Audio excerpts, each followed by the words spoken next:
going to kick off, Fiona, and then Yep. Good afternoon, welcome everyone. This is the fifth evidence gathering event for the Climate Commission for UK Further and Higher Education. We are going to be focusing on education and the student experience. I'm Fiona Goodwin, I'm from the EAUC. I will mute you all whilst we have the presentations from each of our invited guests. But then afterwards we will open the floor for wider discussion. You can either put your questions in the chat box or you can unmute yourselves when we open the field. This is going to be a recorded session and it will be publicly available on our website afterwards, after the meeting, and I'll send you the link to that afterwards.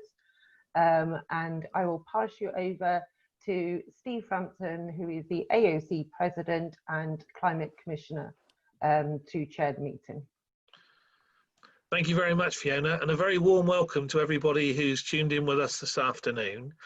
This is, as Fiona said, yes, this is the fifth and final evidence gathering session. All the others have informed this one, and many of us think this is actually the most important one of the lot, because this is around the curriculum, and it's very important to young people. And for that reason, as well as our three expert panelists that I'll introduce you to, namely Mark and Eddie and Simon, we're also going to be joined by some students later for the second part of it, where we'll have a fourth question, which is a departure from the norm to date. So without further ado, because it's a very, very important session today, I'd like to welcome Mark Wright, Professor Simon Kemp and Eddie Playfair. Eddie's from the Association of Colleges and was previously a principal. Professor Simon Kemp is the Deputy Head Education in the School of Geography and Environmental Science at the University of Southampton. And Mark is the Director of Curriculum Development at the Education and Training Foundation. The format will be the same as the other four sessions that we've had so far. There will be three questions that have been submitted from the Commission to our experts. They'll take them one at a time. So Eddie, I will ask to kick off with the first question. Then we'll move through our other two speakers, and then we'll go through the other two questions. Please do, through the chat function, feel free to ask questions. We'll hold those back. The second half of the meeting, my friend and colleague from the Association of Colleges, Ian Munro, with the wonderful beard, and who's waving to you all now, will take those questions and put those to the panelists. The difference today is, sandwiched between the two, we've got a very important filling today, because we will be hearing from young people who will be asking questions and telling us about their experience around the curriculum and is it fit for purpose for what we are in, a major global climate change emergency, and one that's certainly going to dominate us, I think, in the post-COVID period. Without further ado, and thank you all for tuning in, I'd like to invite Eddie Playfair, the Senior Policy Manager from the Association of Colleges, to lead on our first question. And Eddie, what are the opportunities and barriers in changing the curriculum across all of education? Thank you, Steve.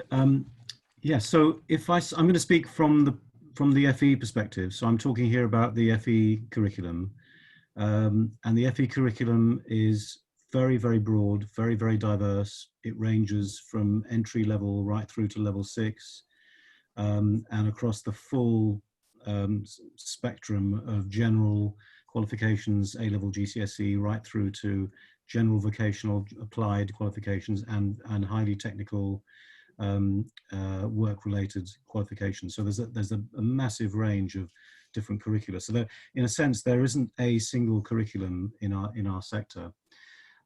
So if I start with the opportunities, there are opportunities, obviously, to address issues of climate change, the climate emergency, and wider global issues.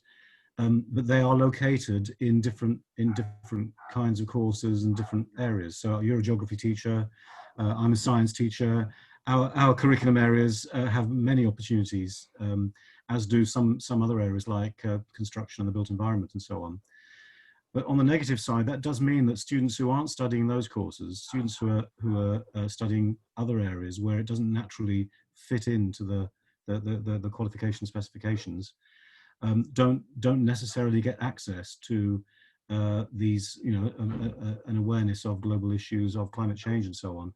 And the other feature of FE is that it's very, very driven by qualifications. So the funding that we get to deliver education is driven by the qualifications. And there's a tiny, tiny slither of recognition that students need some kind of entitlement, general entitlement curriculum or tutorial curriculum or personal development curriculum, but it's not really funded. So I think that's the barrier. The big barrier is the nature of our curriculum, and there's no entitlement. There's no requirement centrally in the way that many countries have for education for sustainable development, global issues, climate change awareness. So although, and we'll talk later about student campaigning and student social action, there's no content, there's no formal content that is required, and the funding doesn't give us the flexibility to add that in. Some colleges will do a bit of it, they'll do what they can on a discretionary basis, but it's not really reaching everyone. So I think that's the big barrier. And so any change is going to have to come from a combination of bottom-up, demand and a system which is a bit more flexible and which can facilitate and fund this kind of curriculum because it's such a high priority. Eddie, thank you for that. That FE perspective is incredibly useful, really. Simon, I'd like you to comment from your perspective, perhaps from the HE sector and broader. Certainly, thank you, Steve. Okay, I think that there are a number of challenges, but I will certainly focus on the opportunities first, and then I'll look at the barriers. I think that we do need to make sure that we fully embrace the power of the Sustainable Development Goals. I think that they are an incredibly powerful tool for engaging those parts of the curriculum, whether they be academics or students that don't traditionally get involved within climate change and the wider sustainability issues. So I think the point that Eddie made there was really important in terms of recognising that, in terms of recognising that not everybody necessarily gets it within the context of their academic discipline. And I found through a lot of experience of working directly with students and also my student partners talking to other students, that the ones who say that their work has got nothing to do with climate issues or wider sustainability challenges, as soon as you start talking around the SDGs, they really do actually get it. So I think we really need to properly embrace them, whether it be a HE or FE. I think the opportunities are there for that. I think as we come out of the COVID-19 world, which I'm being hopeful and optimistic there, obviously, I think there are going to be great opportunities around a greener economy. We do need to hope that our political leaders actually do take on that challenge and they can see the opportunities that lie there in terms of a greener path out of this problem. What we want to try to do is to make sure that collectively we put enough pressure on, and I'm really looking at the students for this as well, on our policymakers to not allow us to go down the same path that we trod with the credit crunch in 2008. I think one of my biggest regrets is that we were on a huge upturn in climate change awareness and engagement, particularly I'd say from about 2005 through to about 2008, really sort of peaking about 2006-07 time.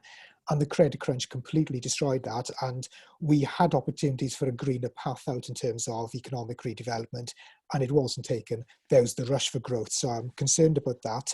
I think other opportunities are around more and more within the HE sector, and from some of the reading I've been doing in the FE sector as well, there is a recognition of the need to fully embrace interdisciplinarity. So I think that we can use that as an opportunity for different academic disciplines working together in terms of trying to solve those wicked problems that are so ensconced within climate change. But I think one of the greatest opportunities we've got is that, and obviously we've lost sight of this over the last few months because we haven't been able to witness those types of gatherings, but the tremendous appetite that we've got and the student passion for climate change action, that's our biggest opportunity, without a doubt. And I think that we can build on that, just like we should be building on the existing excellence that we've got within our education sector. And what I would really like to have is stronger partnerships between HE and FE. The work that EAUC do are critical with this. I would say that I'm a trustee of the EAUC and I've got nothing but praise for a brilliant organisation. And we need to make sure that we are really embracing that. So we need to be working together within there. In terms of barriers to curriculum change across all levels of education, I think the quality assurance structures are a barrier, because we can make changes to module content. It takes 1 or 2 years for it sometimes to come into place. We revalidate programs, that could take about a 5-year period. So we've got concerns there. The challenge of engaging with academics who do think the climate change has got nothing to do with their discipline area. The professional bodies has already been mentioned by Eddie, and I think that's a big challenge. Many professional bodies, they get it. Others that don't get it, academic disciplines and the champions of those academic disciplines will actually use that as a barrier. They'll use that as a reason not to engage. Fundamentally, I think people like me are the biggest part of the problem, because I'm an environmental scientist. I'm seen as being somebody who people would expect to be talking about climate change and championing it. It needs champions from other academic disciplines to really push back those boundaries. So as much as I love doing all my work, and I will keep on working away at it, I am a problem because I'm seen as being the norm. So it needs different academic leaders, and ultimately it really needs students from other academic disciplines as well, because they are the ones that can push for changing curriculum more effectively than anyone else.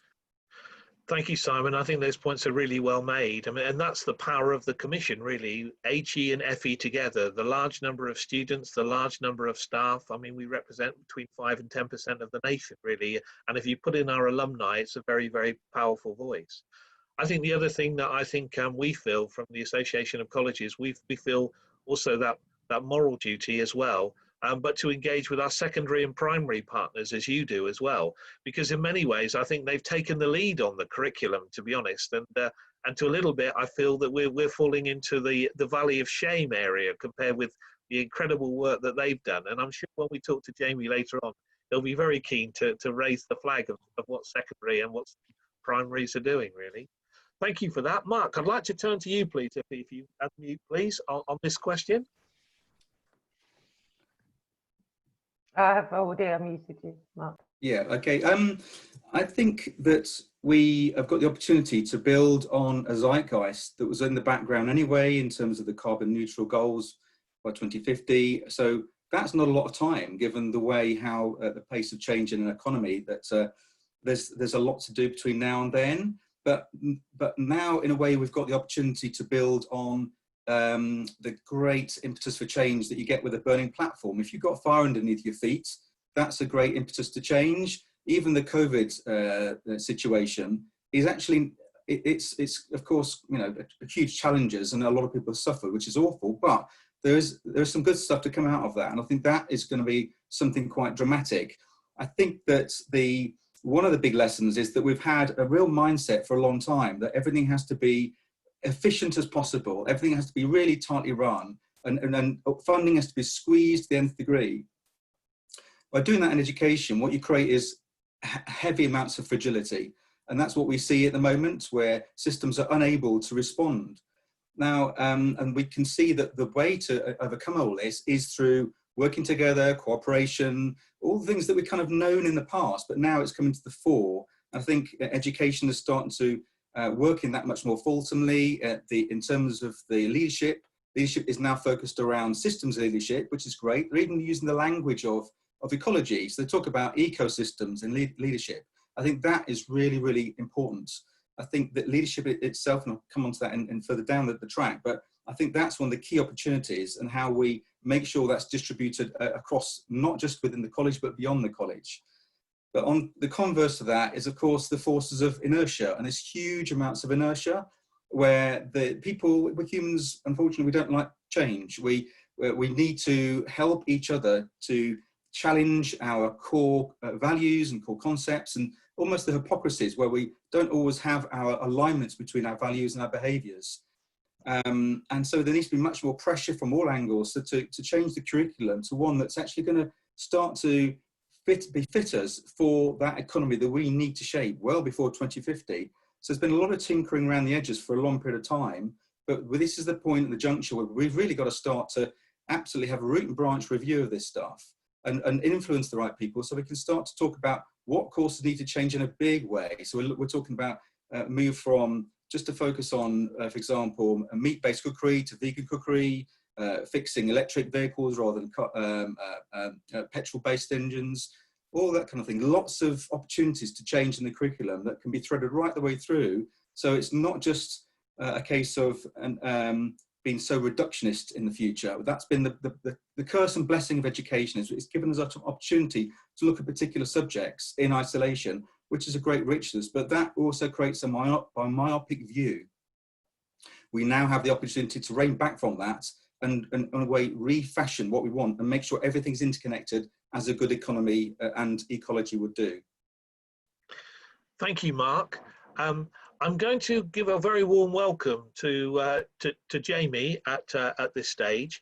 Jamie is a Year 9 student, and I think he's going to come in on question 4. He's joined us now, but do feel free, Jamie, later to come back and pick up anything that you want to say on these first 3 questions as well. Thanks to the panel for their comprehensive answers to the first question. I think the second question really is about how do we embed this within the curriculum, and who do we need to influence and lead? Simon, do you want to pick up on this? How do you think we're going to go about making the changes to embed this work core into the curriculum, and who is it that we're going to need to get to influence and lead on this? Thanks, Steve. Yeah, this is probably the most difficult element of it. I think that at any point in time, it's always incredibly challenging for the leaders in institutions and also the program leaders, with all the different pressures that you've got in order to try to make changes to curricula that are actually challenging the very nature of those curricula. I think that you need to look at it from a cross-college perspective, across university perspective. And I think that sometimes it can be so overwhelming that really speaking, what people need is they need support, they need structure, and they need some form of guidance as well. So obviously I'm coming at this from a biased perspective, but I do think that the work that we're doing collectively through the Quality Assurance Agency and Advanced HE on developing a guidance document for education for sustainable development is very important work.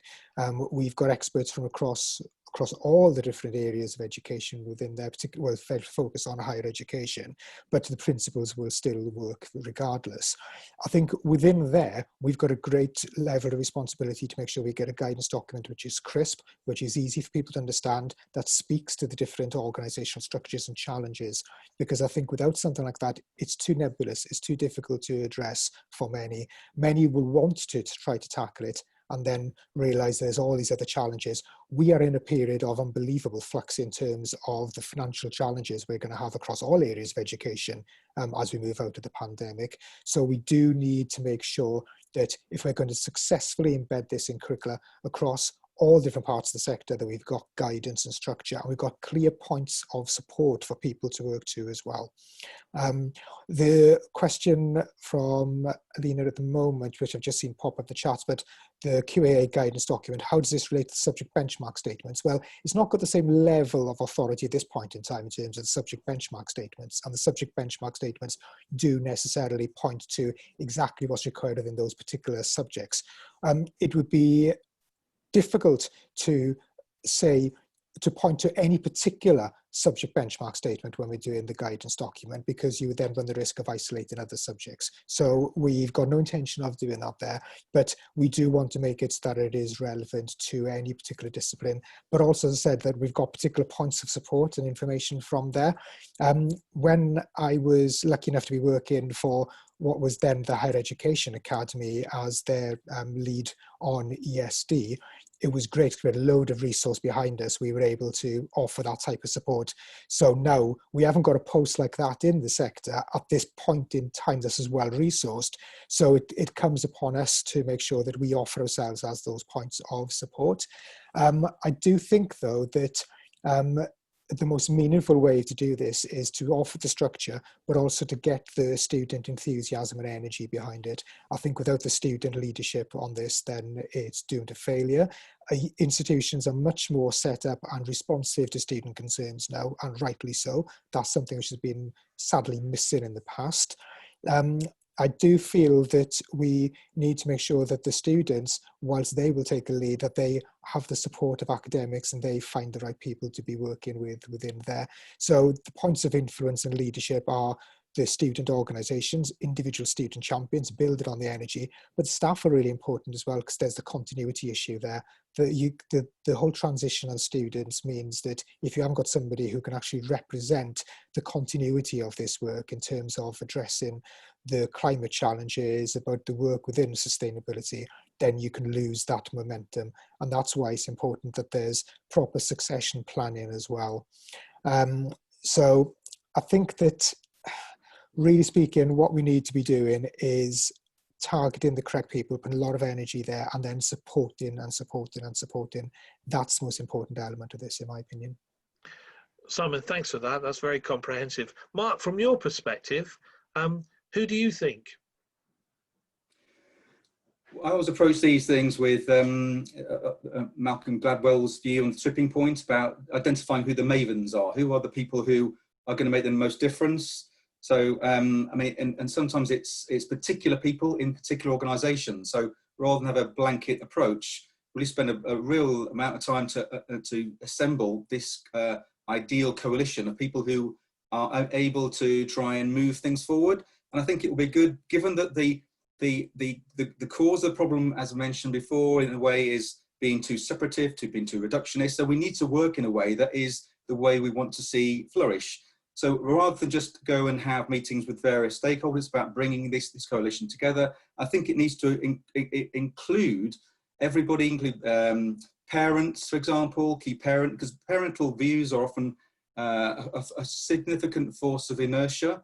So we need to identify where these can actually be brought forward to get the parent view linked with the student view, linked with the DFE, awarding bodies.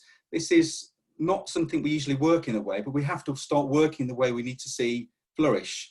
And so that's going to be quite a challenge, but I think that's the kind of way we need to start working. And what about trying to embed it at the core of the curriculum? What do you see the opportunities and challenges are there, Mark? As I mentioned, the huge challenge of really is that massive amount of inertia.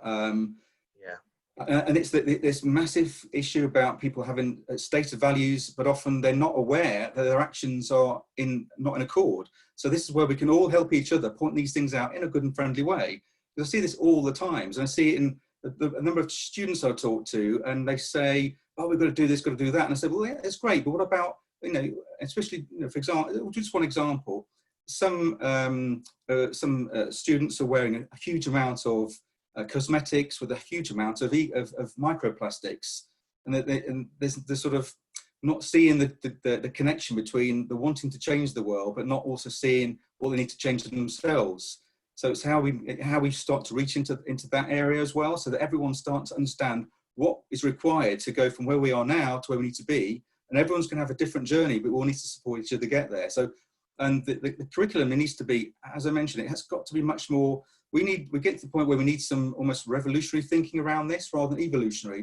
Less tinkering around the edges. We've really got to start looking at working backwards. If you're looking at large processes, and we should have started a long time before now, but if we're really going to be honest about what we want in 5, 10, 15 years time, if we're not starting now, then the students need to be thinking, well, what kind of future they're going to be inheriting here? Because this is the point, we've got to start sowing these seeds.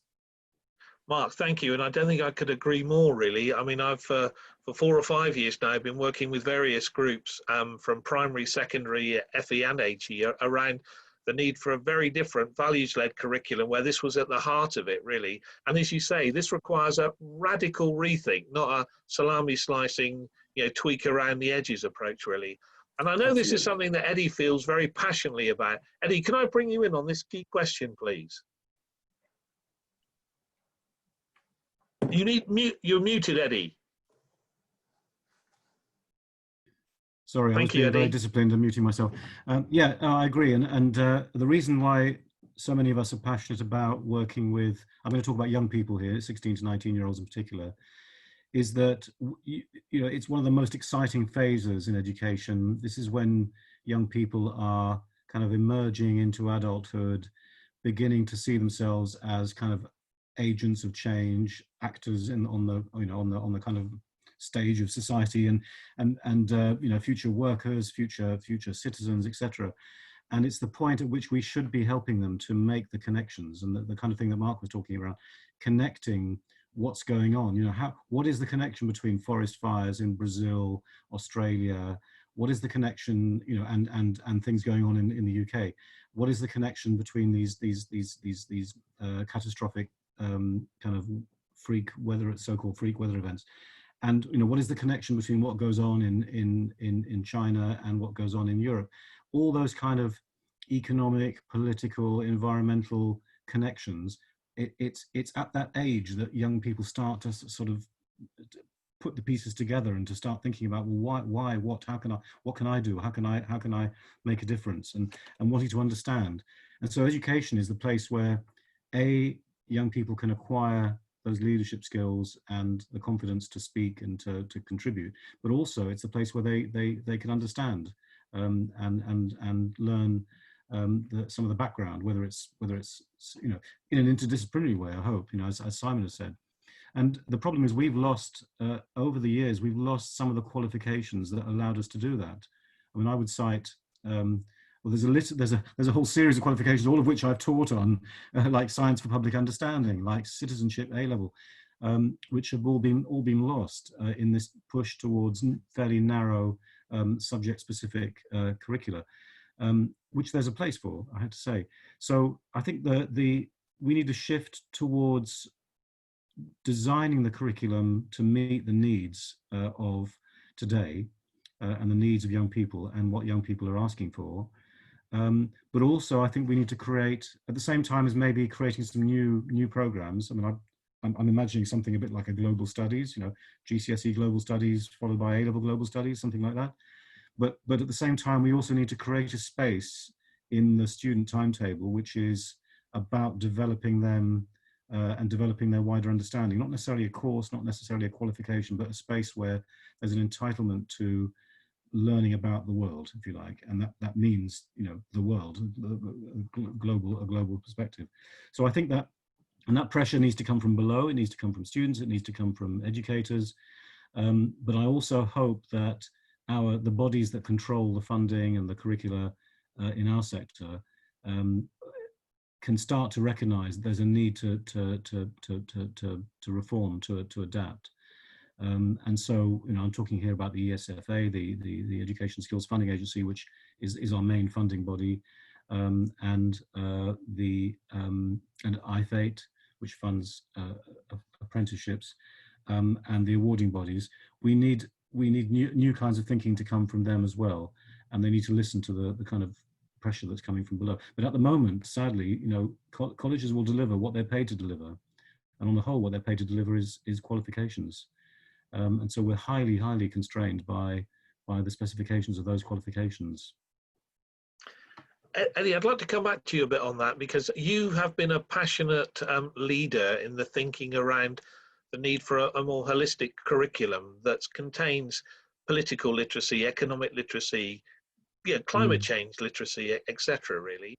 Are you optimistic about our ability to deliver this in the current context, and what do we really need to do? I think we can deliver it if we shift the kind of window a little bit. We can deliver it. You know, it's easy to say we don't have the teachers to deliver it, we don't have the skills to deliver it. But I think if it becomes central to the curriculum, if we decide that we want the curriculum to develop young people as full citizens, aware of, and you know, having that literacy and fluency, if you like, in political structures, political engagement, advocacy, leadership skills, all those sorts of things, global awareness, education for sustainable development, all these sorts of things. If we decide that those are a priority, then we can do it, we can deliver it. And FE is endlessly flexible and adaptable. But we need to, I mean, this is a national political challenge, really. We need to decide that this is important, not just post-16, but pre-16, of course. We need to see, you know, we need to see the continuity of this educational journey from 5 right through to post-18. I think that will is there all over the place. it just hasn't quite coalesced. I mean, I talk in the paper about a sort of coalition for reform. It hasn't quite coalesced into a set of asks. What's really heartening is the fact that young people themselves, whether they're in HE or in FE, are beginning to say, well, actually, we're not satisfied with the curriculum we're getting, with the diet we're getting. We want to see it. We want it to change, and we will use political means to change it. So the teaching the future curriculum demand, it's limited to climate change, but it does suggest that young people are beginning to say, well, actually, we want a different curriculum. We want, we want to have a say in we want to co-construct the curriculum with our educators. And that's a wonderful link into our third question. Thanks, Eddie, because you know how passionate that I am about that we don't have a curriculum that's done to students. I mean HE to primary, but we work with them to co-construct it. And I think we can learn an awful lot actually from listening to young people of all ages, and I'm talking primary right through to HE, about what that curriculum should be. Which leads us on really neatly, and Mark's going to lead on this question, I hope, really. But how do we actually empower students to be those advocates of sustainable futures within our institutions? Mark, you're muted. Yes, I think that it's easy to pick on some extrinsic motivations, factors, like things that are going to drive them from beyond themselves. For example, we could get together with some app makers, because I'm keen to look at ways to go to where the learners are at the moment. And often a lot of people these days are buried in their laptops. If that's where they are, then that's where we need to go in one way, to try and lure them to think more broadly and differently about how they position their life. But I think I'm more interested in the intrinsic motivations, trying to get them to light that fire inside. And this is where I think I absolutely believe, and I've absolutely seen how really effective leadership can do this. I was really delighted that Friends of the Earth has got involved with this, but I think there's a lot more that can be done with that. It needs to be much more plugged in to where it needs to be plugged into, and it's absolutely into college and university leadership. There should be no difference. We shouldn't be thinking in terms of formal leadership roles. Everyone is a leader in the role of, in effect, bringing about a more sustainable planet. So I always often say that people often think, well, who's the leader in this context? It might be the CEO, but if it's a fire, you want a fireman or firewoman to be the leader. So it's about contextual leadership and recognizing that everyone has to wear that hat, and to make sure that the idea of distributed leadership absolutely means distributed, not just in terms of the senior tier of an organization, but through the whole organization, through the workforce and through the learners, and then through into the community. I think there needs to be a golden thread from then it can be galvanized anywhere. So it's absolutely not top down either. And often it's the answer in good leadership is a distributed, disaggregated model. We've had most of the time since Aristotle was the problem, where it went all very reductionist. Now is the time to go back to Platonic thinking, but thinking in wholes, in integrated, holistic ways and fashions. And leadership is the key to unlock that. And it's something that can be taught. I think it has to be about recognizing that it's about leadership of self. I always say for many years doing all this, 25 years of leadership development, it has to be leadership of self. Then whatever you do after that, you can be a good leader in terms of your specialism, leadership of others in middle management, leadership maybe the organization and beyond. But it always comes back to that leadership of self. Every day, that's what you're doing foremost. It starts there and it always bubbles through there as well.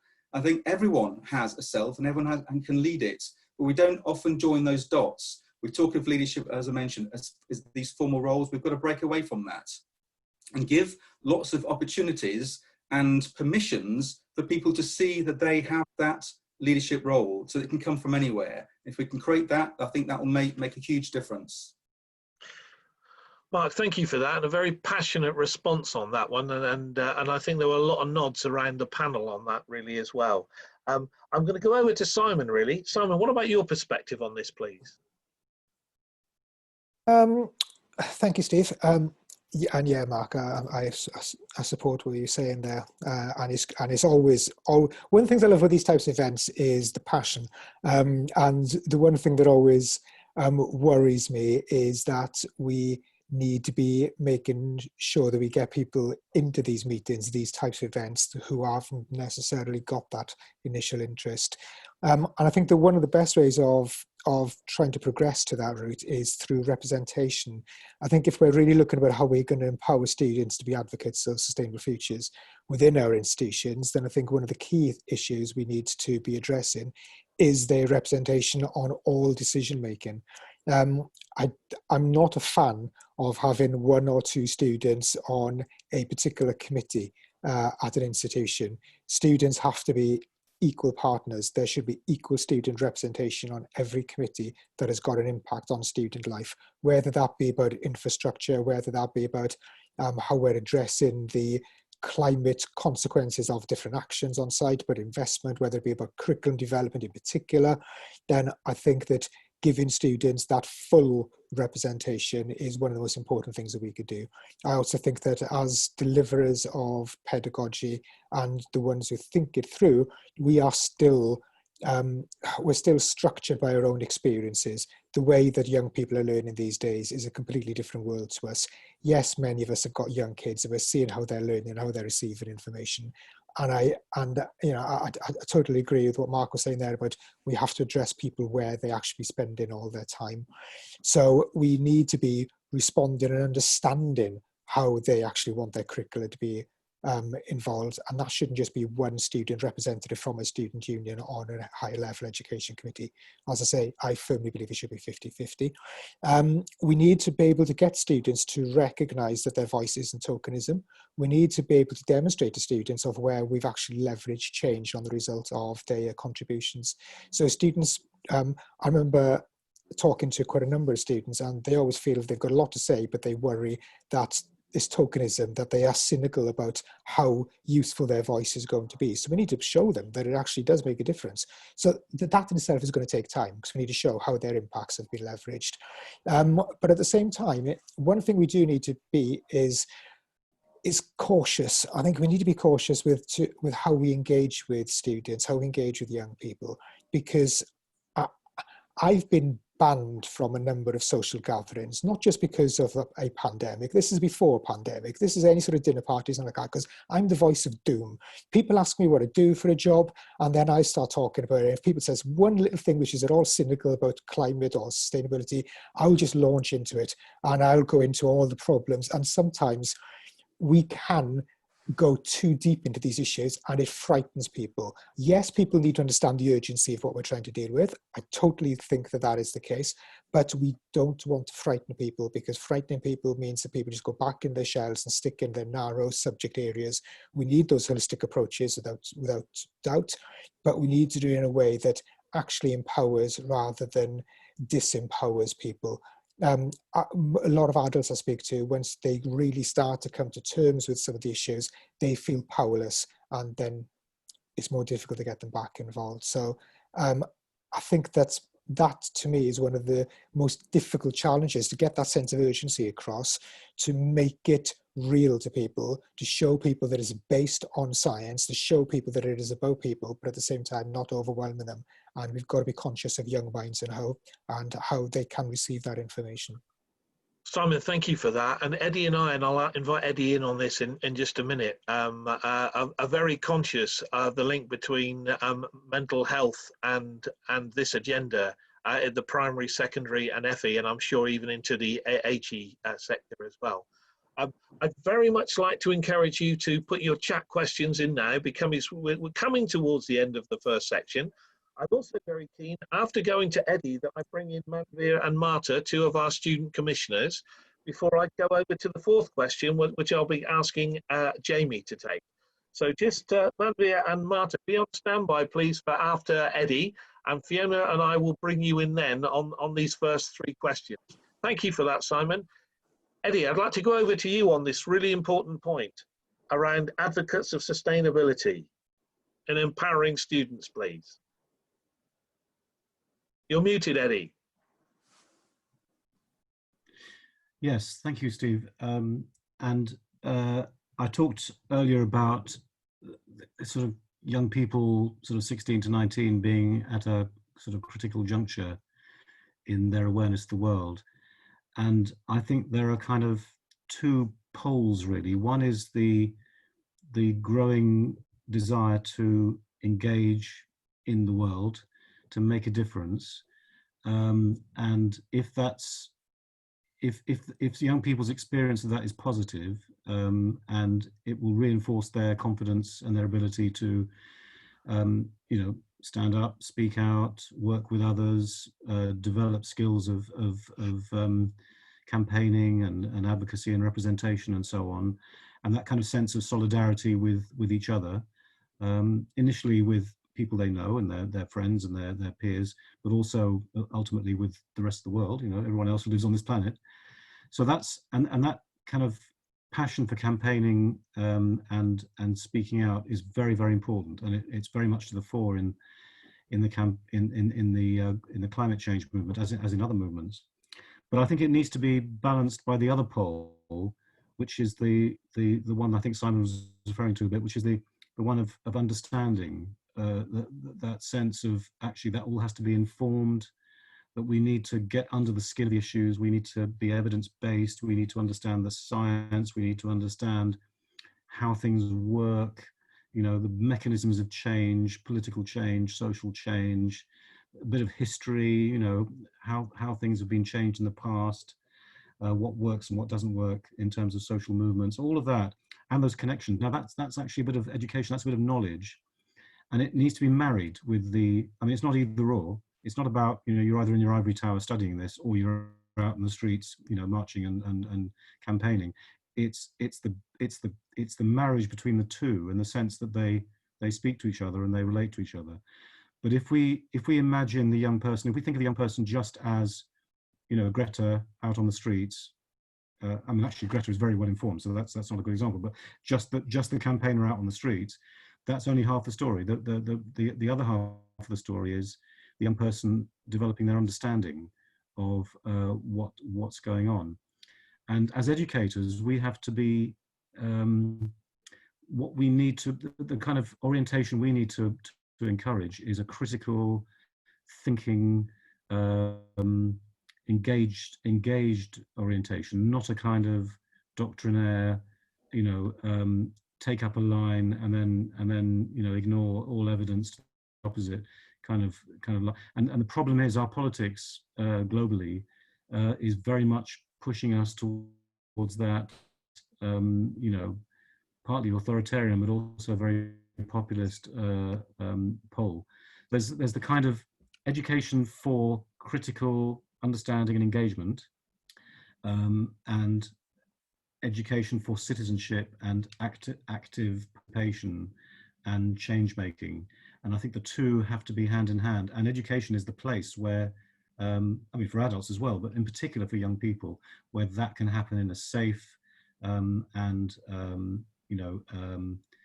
a safe space where young people can make mistakes and can try things out and experiment and so on, and learn together. And so I think we have to think of our role in that. And the problem is, as I've been saying in the other answers, is that our curriculum and our formal structures don't really encourage that. So where it's happening kind of despite everything else. Thank you, Eddie. Now, with great respect to our esteemed and expert panel of Eddie, Mark and Simon, I am going to invite, I think, the real experts to this debate, the people who are on the receiving end of the curriculum. And I'm going to work my way through three key people now. I'm going to invite Manveer and Marta, if they'd like to unmute, to give us their insights and views on what you've just heard from our three panelists. And then today we've got a very special opportunity to ask a fourth question. And I'm going to go to Jamie on the fourth question first, about his experiences as a Year 9 secondary student. But Manveer and Marta, are you there? Yes. Wonderful. Can I invite you to make some comments on what you've heard so far, please? Marta or Manveer, sorry. I'll let you go ahead, Marta Marta. first and Manveer second, please.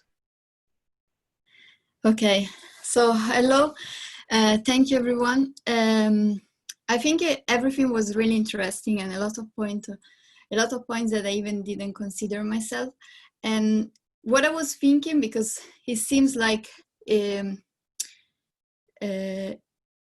seems quite a difficult task to indeed change the curriculum of both higher education and of both educations, and I can understand also the responsibility that both the student, that the teacher has. And one thing that it came to my mind, and I don't know, it could be a good. It could be a suggestion, is that because within climate change and sustainability is always a matter of research, we are still researching, we are still learning, and sometimes it's always difficult to give a clear solution, because we don't know what's actually the best solution or the best practices in that situation. What I was thinking would be interesting is actually to try to make a bigger bridge or a bigger link between research and students and curriculum, in a sense that within each curriculum there is a much more engagement with the research, and in a sense that people, in a sense that you will try to integrate each lecture with also the part of the research that is related to the type of course. Yeah, I don't know if that was clear. I was a bit. Yeah, thank you, Marta. It was very, very clear indeed. Could I bring Manveer in now, please? Sure. So hey, I'm Manveer, and I'm a student at the University of Warwick, finalist. And yeah, I was quite interested to hear responses to the question earlier, particularly of how we can make changes to the curriculum so that we can inform future communications and lobbying efforts over the upcoming months. And alongside the points made by our speakers today, I think having documents like that QAA guidance document, it gives us useful reference points that we can turn to when we're lobbying and engaging in these discussions. And that will hopefully be a next step after this event. So yeah, that's really important. But now I'd like to approach some challenges that we haven't had the chance to discuss in much detail yet. And I'll put this in the chat because it might be quite long. Rather than producing a one-time adjustment to curricula to account for climate change, how can we adapt our educational systems to continuously adjust to developments in science and social attitudes that advance our understanding of diverse global challenges in a way perhaps that's inclusive of interdisciplinary and multicultural thinking? So that's a lot to break down, but I'll put that in the chat, and if there's any perspectives to that over the rest of the session, I'll be happy to hear them. And that will be great. And what a wonderful start to the open forum part that Ian's going to imagine. And I think we will, Ian, if you'd like to start with that one after we go to Jamie, that will be a great place to start in a few minutes. Jamie, are you there, please? And can you unmute? Yeah. Well, thank you very much for joining us today, and we're privileged to have you. What I think we need is your view on the fourth question, really, which is around what's it really been like? Could you give us some idea of your experience on the curriculum that you've had, and is it really meeting your needs at the moment?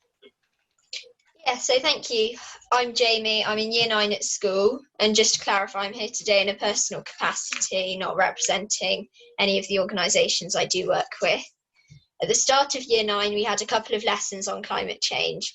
The Earth is heating, but we were taught little about how that will affect our lives or how we can fight and mitigate the effects of the climate crisis. We need to be educated specifically about the climate crisis, how it will affect our lives, and how we can grow up with the tools needed to fight and mitigate the drastic effects of the climate emergency and ecological crisis. We need to learn about all aspects of climate change and climate campaigning, from climate science and engineering to politics, campaigning, coping with eco-anxiety, and learning about why action on the climate crisis is needed now. We need to be taught about the links between climate change and social justice. We need to be taught to fight for system-level change, for a Green New Deal. That's how we'll get climate justice, and we need to teach this to young people throughout their education. We need fundamental curriculum change, because climate change is going to affect every aspect of our lives, so it should be covered in every aspect of our education. Thank you. Jamie, I've been privileged to hear a number of experts on this over about 5 years, really. And but I don't think, to be honest, and no disrespect to my esteemed colleagues here today, I certainly couldn't have done that, let alone at your age. And I had a meeting with the Secretary of State the other day, and I only think that only they had the degree of clarity that you had over the understanding of these issues, really. We'd be in a lot better place. I'm looking at the chat, Jamie, and the word wow is appearing many times. That was an absolutely fabulous analysis of the current situation. So clearly, you're a little bit frustrated by the current situation, aren't you? Have we lost Jamie? Yeah, definitely. I just don't think that the current way climate change is taught is at all adequate for the situation that we're in at the moment. Thank you. And all of our expert panel were nodding, and it's something I believe in very passionately as well, Jamie. And I'd like to thank you enormously for that. And if you'd like to come back with any further questions, put them in the chat, and I'll make sure that Ian picks them up and we go to the panelists, really. But I think I'd just like to say a massive thank you for the clarity that you expressed over that, and the passion as well. And good luck with all of the different groups that you're involved in, really. Jamie, there's a number of questions that have popped up, really. Do you think a lot of your Year 9 pupils agree with you on this? I'm not entirely sure, because it's not something I've talked to them much about recently. I think a lot of them just wouldn't be aware of the full scale of the issue and why it's necessary, purely because we haven't had a climate education. Yes. What we do know, Jamie, from the work that Eddie and I have done, and I'm sure Mark and Simon are aware of with the NUS, is just how important, when the survey was done, this was overwhelmingly, except for the current COVID situation that we're in, the most important topic that they commented on. And they also linked it to the climate anxiety and mental health issue that I know we've got a lot of questions on as well. And at this stage, what I'd like to do now is to thank Eddie and Mark and Simon at this stage. We'll come back to do that again later. But to hand over to Ian now, and I'll mute now, Ian, because I think you've been monitoring the chat and we've got lots of fascinating questions, I think, for the panelists. But we can also bring in Manveer and Marta and Jamie as well. Thanks very much indeed, Steve, and thanks to all those on the call for the very interesting points made in the chat, which we will obviously take through into finalising the report from this piece of work that we're doing today. So thank you for that. When you sit and reflect and listen to the conversation, I think many of us have, a number of things emerge quite clearly. The frustration of the barriers that are overlays to everything we want to do. But I think it's pretty fair to say we're all the converted on this call, aren't we? I think we're all in one place. We know what we need to achieve. It's the frustrations of taking that forward. The things that really came through is that, and I think Alison made this point right at the start, that we need to get the other actors on board, not just the environmental scientists. And I think that's a really important point. I'm going to come back to that question very soon to our panelists, Steve, if that's okay. The flexibility that we probably need as educators to be able to adapt and do what is right, listening to that student voice. All the way through, we talked about students are the influencers. So how do we make sure that influence and that message comes up through? As we just heard from Jamie, it's patchy at all levels in the education system. We talked about restraints and quality structures, and that for some of us in certain parts of the sector, that can be very difficult to widen that experience. And Eddie mentioned about the citizenship, that well-rounded individual, that exciting phase and what we can do.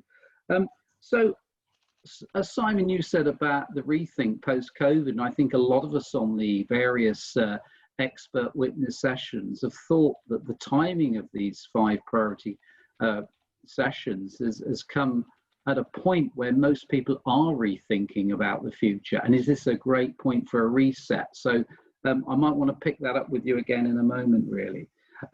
So if I could just, Alison, you're on the call there. And Alison, would you like to just go a little bit further there on that question, and perhaps you'd address that to the panel, if I may. Thanks, Alison. I can see you there, and I just wave. Lovely to see you. Okay. About that, it's a fair point, isn't it? How do we get other actors on board? Okay, I mean, in a sense, sorry, I'm just scrolling through to, yeah, okay. I mean, I've been thinking about this quite a lot, and in a sense, the structure of higher education and FE, it's in some ways analogous to the government in the UK, in that you have vice chancellors and government and academics and so forth. I mean, in terms of bringing people on board, I really liked Mark's suggestion about mavens, about those people who are already quite inspirational, visionaries, thought leaders within institutions, and there are a lot of those people. So I think if there were a way to try to identify them or have them sort of, nominate themselves, I mean, that might be one way to try to bring about change, because as I've agreed with much of what Mark has said. Actually, the massive amount of inertia within the system, I experienced it myself when I was an academic, and the fact that academics, they're kind of governed by their job descriptions. They don't step outside of that.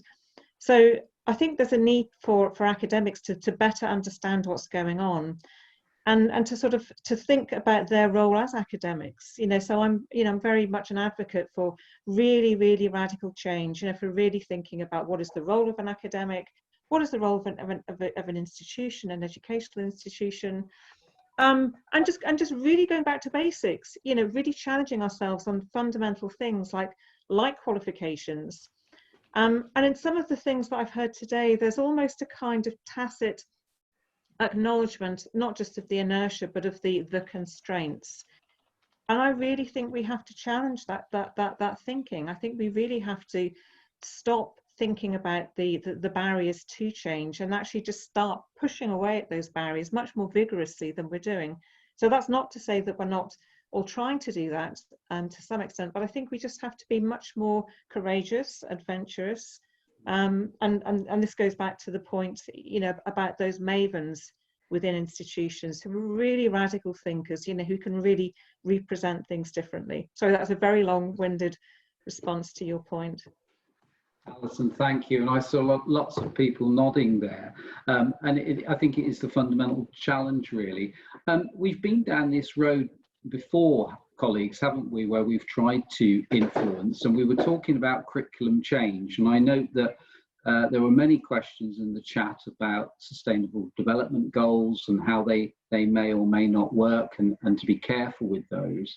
Simon, you talked about some new guidance, didn't you, that you're working on? I'm going to be a little bit challenging, if I may. We've had guidance on all sorts of things for the last 30 years, and there's many papers written, and there's a lot of information out there. I worry if we're in information overload. What could we do differently to equip our leaders, our academics, our tutors, our teachers to feel empowered to really embed this, which is the word that we're trying to use, embed in the curriculum?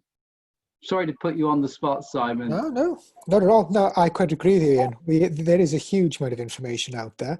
There are various structural documents that will outline what people should be doing in particular subject areas.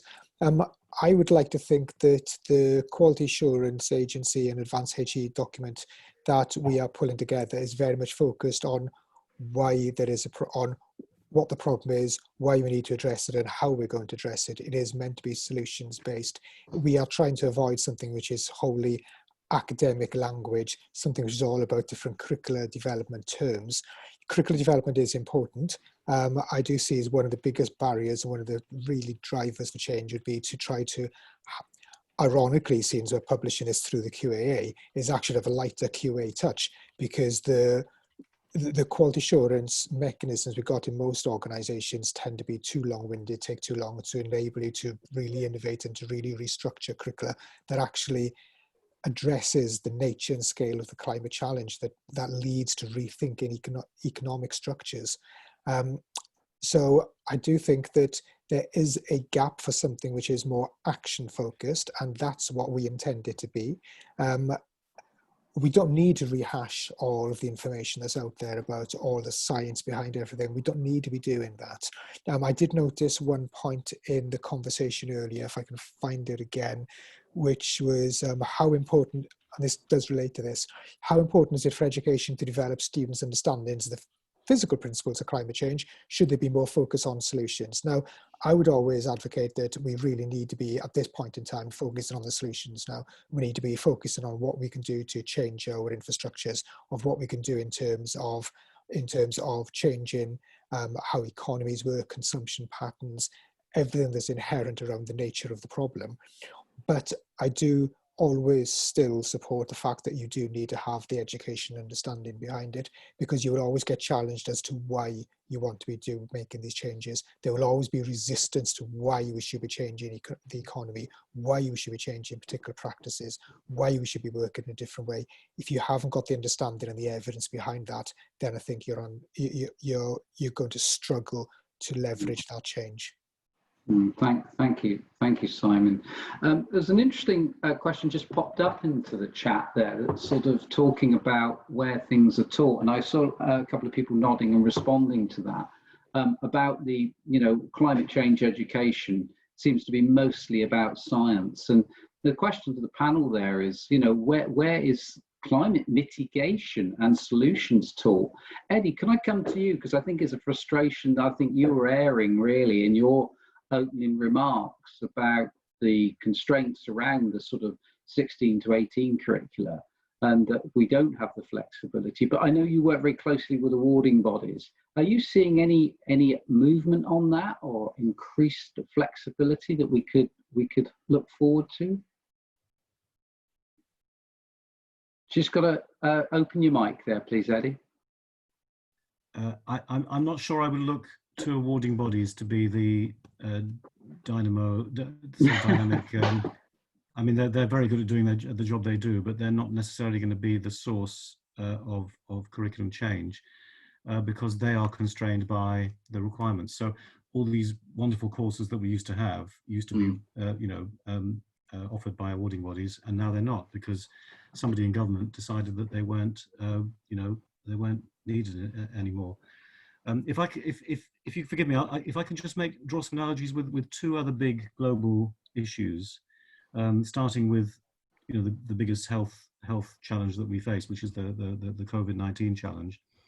I mean, that's brought into the open, into the kind of public space, the whole debate around science, policy, risk management, knowns and unknowns, because you have this virus that is kind of like other viruses that we've, other viruses that we've known, but it's also different, and we're still learning about it. We're learning about it daily, and the advice and the guidance and the policy implications of all of that are changing on a day-to-day basis, and that's being played out in front of all of us, young people, and all of us. So that's a very interesting case study in kind of, where is that in the curriculum? It's not in the curriculum, but it's actually, we should be, that should be in, we should be talking about this in the education system somewhere.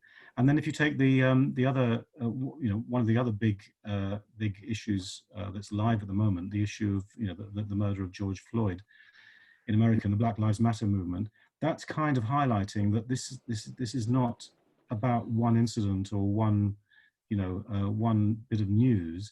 It's actually part of a whole historical, social, it's not an isolated incident. It's part of a historical, social process, and it's got a history to it, and it's got a, you need to understand the roots of racism, the dynamic of prejudice, and all of that. So without hijacking the meeting to talk about other things, again, where is that in the curriculum? Where do we address that in the curriculum? So it's about finding out those spaces where students and staff have time to talk about these things. That includes understanding them better. It includes, studying them and researching them better. But it also includes, talking about your feelings and being angry about things and agitating about things. And I wanted to pick up, I thought Manveer made a very good point about it's not just replacing one curriculum with another curriculum. We need a new, more open kind of approach to what goes on when we're learning in schools and colleges and universities, and making the space for this in our structures. And it's not just replacing. I mean, I'm grieving for qualifications that we've lost, which did I think a very good job, but it's not just about qualifications, of course. I mean, we're very stuck with qualifications in FE, but it would be good to have that space to help our students to see the connections between what's going on in the world. So I think, yeah, I'm not sure I've answered your question, Ian, but I think we need to create that space, and it's got to be created with students. I mean, the students will shape it. Students will bring their kind of lives and their experiences and their concerns to the table, and educators need to make sure that's the starting point. But it's not just about that, of course. It's a lot more. Thank you, Eddie. And I think that what follows on from the points you made, and I think have emerged through today's discussion, is that there are always those that perhaps have the advantages to make a position or a stand on this particular topic, and there's those that can't. And I think that's a point you've just made, and I see that Alina there has just come up with that in the chat, that, you know, that is the danger. It's one of those subjects that the enlightened few can get involved in and many can't.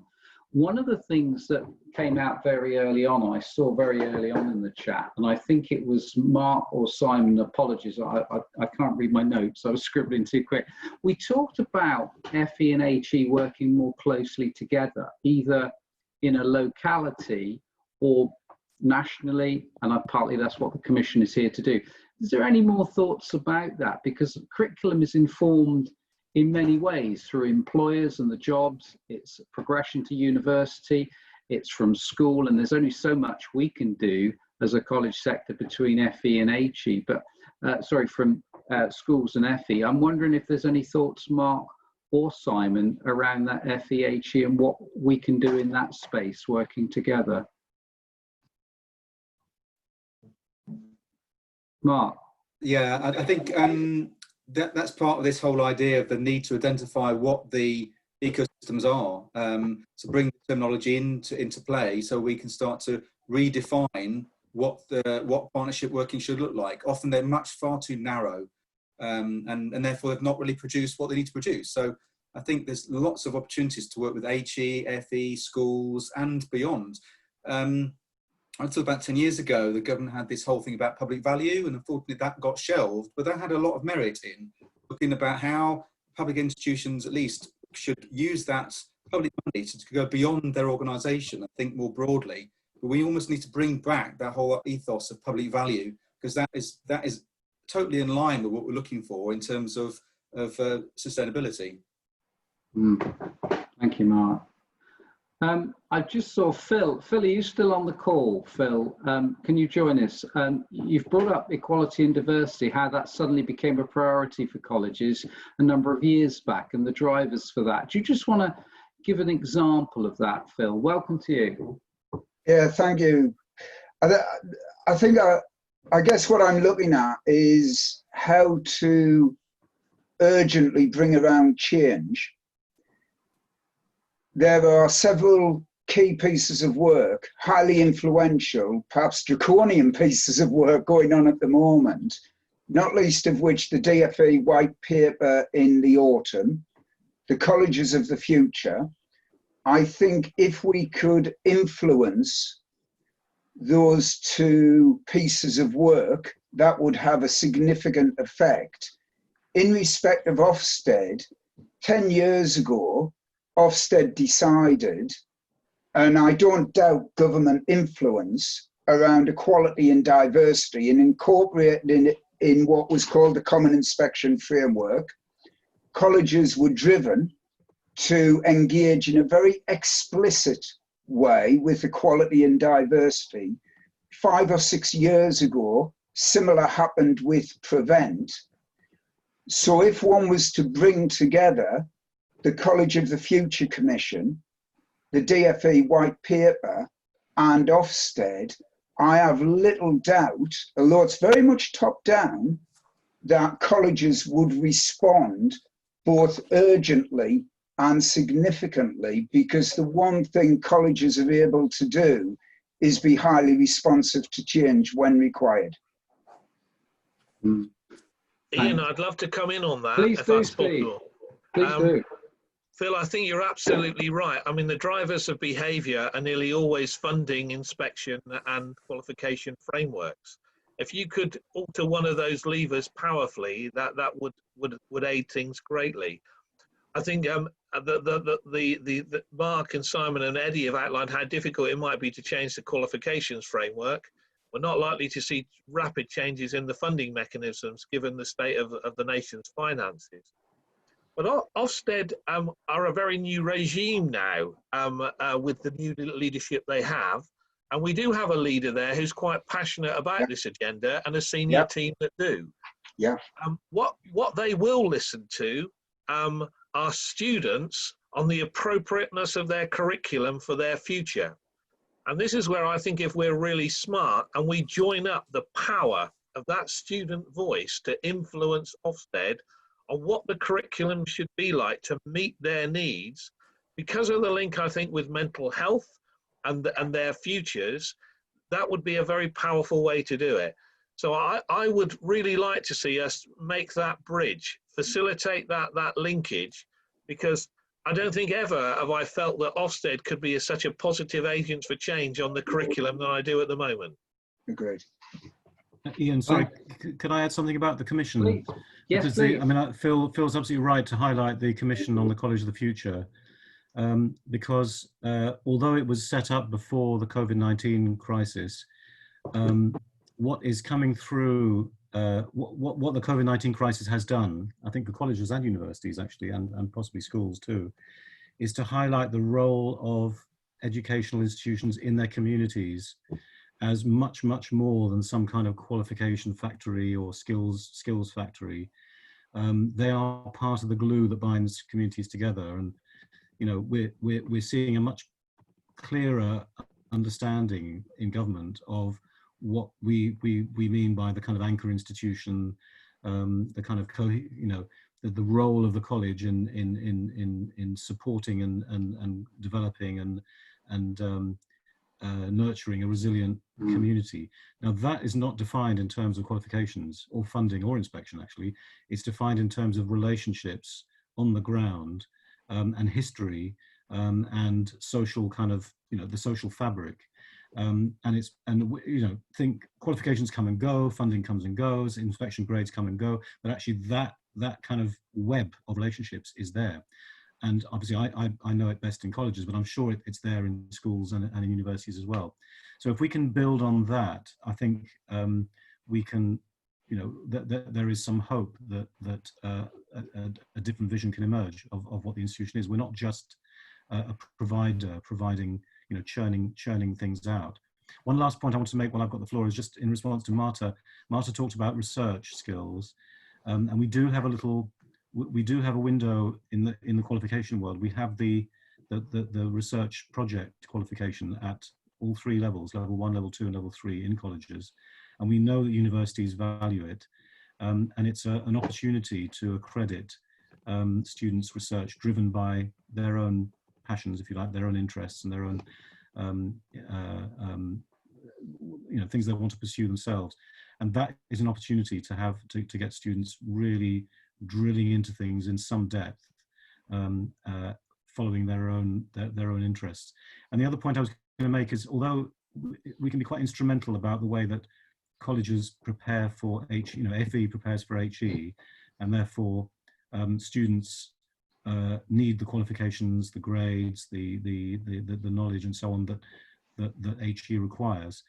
If HE starts to say more to colleges or to students, to applicants, we value, we want our engineers to be global citizens. We want our early years professionals to think of themselves as global citizens, and we value these things in your prior study. Then that's a bit of an incentive. We can use that instrumental approach to say, well, actually, universities value this. It's not just about getting 3 Bs at A level or getting 3 merits in your diploma. It's actually about a broader sense of who you are and what you're going to contribute. So I think there's something, we can play to that sense of FE feeding HE and HE driving our agenda a little bit. If it's positive, that could be good. Thank you, Eddie. What I'd like to do is bring in Joy, who is one of our fellow commissioners, if I may. Then I'll hand back to Steve, who I think will probably like to bring in Marta, one of our students, and perhaps Jamie. And then I'll hand back to Steve, if that's okay. Thank Joy, you, Ian. Nice to see you, Joy. Hello, hello. Thank you for welcoming me here. I'm sorry that I was late joining you, so my comments won't be informed by what's gone before very much, so I apologise for that. My key question is relates to whether or not mainstreaming the climate change agenda and indeed the ecological crisis, which I think we need to talk about as well, mainstreaming that I don't think is enough, and I think we're all agreed on that, but I still don't see how we get from the mainstreaming, which we need to carry on doing, to having offerings, and this is at every level of education, that are really meaningful and specific and discreet about the situation we're in. And I think it was Jamie that said he'd heard he'd had some fantastic lectures in, at least I hope they were fantastic, in year 9 about the climate crisis. And how do we do more of that? I know you've been talking about that today, but I just don't see a way forward. And Steve, you're talking about Ofsted being an ally here, which is great, but what's the next thing that we need to do to take this forward? Thank you, Joy. Steve, over to you. Yeah, this is the big question, Joy, isn't it, really? And actually, you've stolen my thunder a bit, because this was what I was going to ask our 3 panelists to finish on. What's their top tip on this absolutely critical issue, really? I think we've had the overview, really, but if we're going to get down to the crunch question, that's the one. So Simon, Mark and Eddie, I wonder, as we start to wrap up with about 5 minutes left, whether you'd like to give that a little bit of thought and give us perhaps 1 or 2 really punchy actions that you think we would need on that. Simon, perhaps I could go to you first on that. Certainly, thanks, Steve, and thanks, Joy. Good to see you. For me, there is no magic answer. If there was a magic answer, we would have implemented it decades ago. I think we're still scrabbling around, trying to figure out what is the best approach. The one thing that I am certain of, though, is that the 2 most important points to deal with are, firstly, students, and secondly, students. We have to have students at the heart of absolutely everything we're doing in terms of our governance, our decision making, co-curriculum design, listening to them about how they best receive information, listening about what their concerns are, where they want the emphasis to be, and making sure that we support them through all of that. So I think it really has to be all about that. That is where I see the previous attempts may have failed. I don't think they've really had the full meaningful student engagement. We've tried so many different approaches, so many different documents, so many different committees, and they've never quite worked. But I think that if you analyse those through time, the key thing that's been missing has been proper, and I mean real, student engagement. So it's at least equal, if not students leading. Simon, absolutely, and Jamie's just put that very question in, really. How do we get to that co-construction, co-action with students, not for them, and we really get them involved in it? Mark, would you like a final thought on this, please? Yeah, I think there's now a need to turn up the volume in this whole area, to find areas to do some kind of provocation, to get people thinking. So maybe it's a case of coming up with some kind of a sustainability audit of each curriculum course and area and give it a rating. And that itself, even though it's a judgment, but it's one that's a talking point, and get people, if something's got a 1 out of 5, that's going to make people who run those courses to understand what is it that makes it a 5. I mean, anything like that that's going to start the ball rolling, where it pushes right into the heart of the curriculum, so that we're not just tinkering around the edge. Thank you, Mark. Eddie, have you from you, please? Yes, I think like Simon, I would put students at the heart of this, listening to students. At AOC, we've been, thanks to you, Steve, overwhelmingly, we've been building a student engagement strategy, and I think our priority is to continue building that so that we're listening to students. And then we need to be providing support and resources and encouragement to colleges to be able to develop the education offer that responds to that student demand. And then only then, as a third priority, would I say we need to work with other stakeholders and government agencies and so on, funders and inspection, the inspectorate and so on, to unblock some of the blockages. But we need to build the pressure and meet the demand within our colleges and help colleges build that confidence to say, well, this is important, it needs to be done. Whether we're required to do it or not, it needs to be done. We need to be talking about these things. So I think, yes, start with the students, but we're in a position at AOC to support colleges and provide them with some kind of material help to help them respond to what students want. I'd like to thank our panelists very much, but Jamie, I'd like to give you not the final word, but the final question really. And you've asked our panelists, what would you like to see students campaigning for? Reference the climate emergency and education. So Mark, Eddie, Simon, literally 1 minute on that before I do the final thanks. What would you like to see students campaigning for? Reference the climate emergency and education. Simon? Thanks, Steve. Fundamentally, I'd like to see students campaigning for proper, full representation of sustainability, climate change, particularly focusing on the SDGs across all elements of the curriculum. I'm not so concerned about the calls for direct action. I think that is already properly covered elsewhere through other movements. I think student desire for direct action is admirable, but I really want them to recognise the importance of actually changing everything through educational structures. I've always been a huge believer that education is the most powerful tool that we have as a species, and that's what I would want them campaigning on. Brilliant. And 60 seconds as well, Simon. Mark, your 60 seconds. I think it's just very simple in terms of in 10 years' time, there's so many known knowns about what things are going to look like between 5 and 10 years. We've got to start planning now. So I think students need to be really, really vocal to say, these are kind of things we know we need. And if it's not done now, what are you doing to us? That's what we need to get that pressure going forward. Thank you. And I'd like to see that done through their governing bodies, their senior leadership teams, and right the way through to the one agency I think that can change things, because it isn't the DFE, it will be, I think it could be Ofsted. Eddie, your 60 seconds. Yeah, I wouldn't presume to tell students what to campaign for, except to say carry on campaigning. If I was to give any advice, I would say make sure that you make the leap, make the connection between climate change and other global issues, and between the local and your life and your experience and the global challenges. And we'll be there. I would hope that that we will be there. The education system will be there to respond to those pressures. But I would say carry on campaigning in whatever way feels right to you, and we'll be listening.